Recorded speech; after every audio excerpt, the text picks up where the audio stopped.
नमस्कार, आप देख रहे हैं केबीसी न्यूज़। देखिए, एसआईआर के मामले पर आज भी दोबारा से तेजस्वी प्रसाद यादव ने भारतीय जनता पार्टी और चुनाव आयोग को घेरने का काम किया है। एक बड़ा खुलासा निकालते हुए तेजस्वी प्रसाद यादव ने ये दिखाया है कि हम भी बैठे हुए नहीं हैं। अगर चुनाव आयोग और भारतीय जनता पार्टी हम पर अगर ब्लेम करेगी तो हम भी सभी का कच्चा चिट्ठा खोलेंगे। बता दें कि ताज़ा मामला अभी ये आया है कि निर्मला देवी एक मेयर है मुजफ्फरपुर के, और उनका एक बड़ा खुलासा किया है तेजस्वी प्रसाद यादव ने।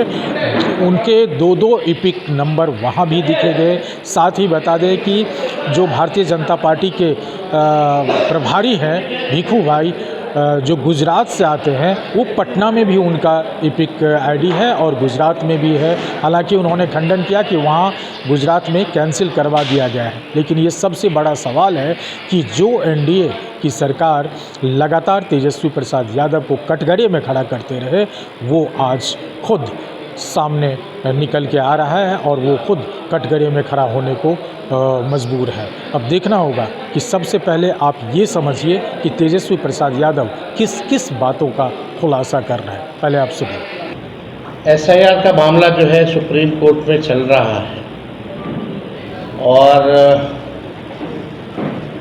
कल तो जिन लोगों की एसआईआर के बाद मृत्यु लिस्ट में नाम था, उन लोगों को जिंदा जो है अदालत में पेश भी किया गया।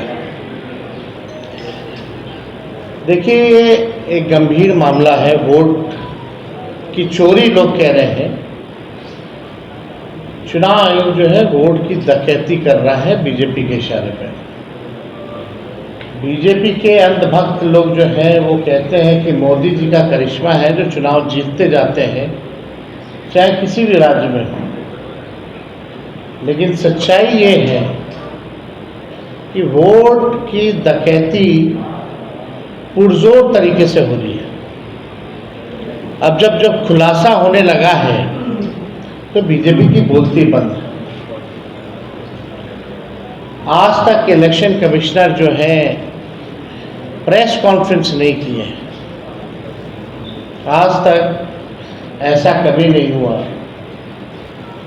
और आज आप देखिएगा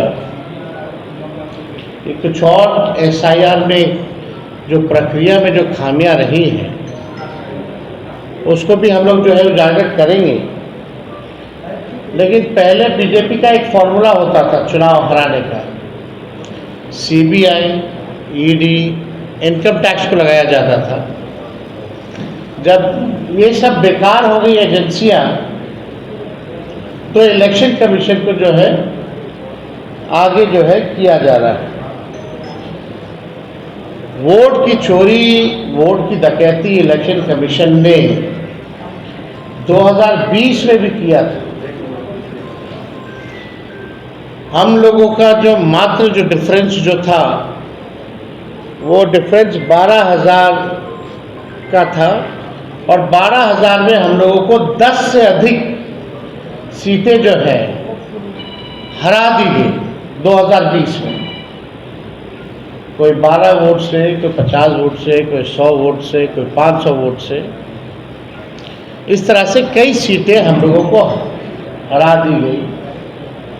आप लोगों ने चंडीगढ़ मेयर का भी देखा होगा कि किस तरह से ये लोग खुलेआम, जो तो सीसीटीवी था तो पकड़े गए, इसीलिए चुनाव आयोग ने सीसीटीवी को ही हटा दिया। कितने निष्पक्ष लोग हैं ये। देश की जनता जो है समझती है। अब गुजरात के लोग बिहार के वोटर बन रहे हैं।